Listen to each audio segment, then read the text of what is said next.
По повикот на премиерот Христијан Мицкоски, кој вчера на седницата за пратенички прашања повика опозицијата да поддржи измени на изборниот законник за една изборна единица.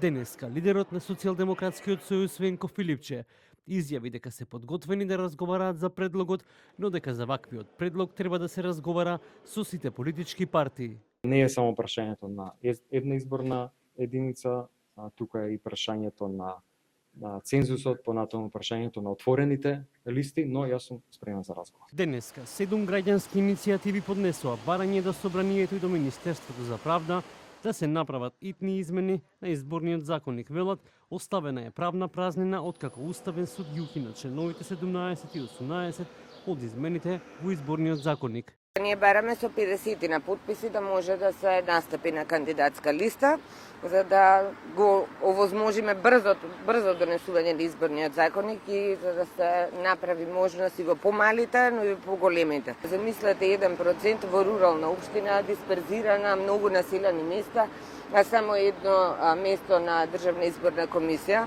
Ние знаеме дека тоа навистина ќе ги обесхрабри независните кандидати да настапат на избори. Како може тоа независните да имаат многу потешки услови отколку партиите и од што се плашат партиите зад нас, од нас, ако толку многу ние придонесуваме во целото ова. Така што ние сме побарале 50 на подписи и стоиме на тоа дека треба да бидат 50 на подписи, ете да не биде 0, но да има некаков минимален праг, а сепак да се овозможи уставното право да секој да може да биде избран на одредена позиција или учествува во работењето на локалната и националната самоуправа.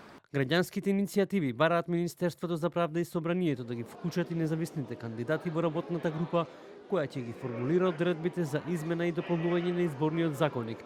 Исто така, бараат да се применува законската обврска за пристап до избирачкиот список на сите учесници на изборите.